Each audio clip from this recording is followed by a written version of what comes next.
How to add friends on Marvel Rivals. Hey everybody, welcome back to our channel. In today's video, we will be guiding you on how we can add friends on Marvel Rivals. So if you're also wondering on how we can do that, let's just get started and look out. So let's just get started. So first thing first, open up your Marvel Rivals game and you will be seeing this kind of interface on your screen once you've opened it up. And when you reach over here, in order to add friends, you can directly look up at the Friends tab, the Friends icon at the top right corner of your screen. Just go ahead and tap on it. And once you've clicked on it, you will be finding this section.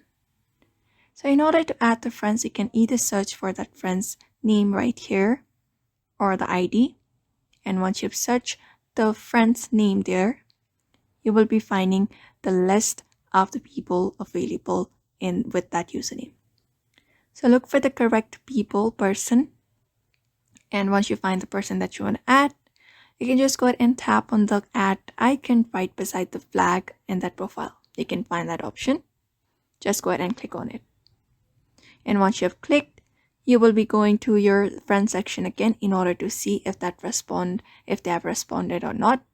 If they have responded to your friend request and accepted it, they will be right below this friends tab in your account. So that is it. That is how you add up friends in your Marvel Rivals account following up this method. So I hope this video was helpful to you and thank you for watching this video. And if you found this video helpful, give it a thumbs up, subscribe for more tips and tutorials, and I will see you on next one.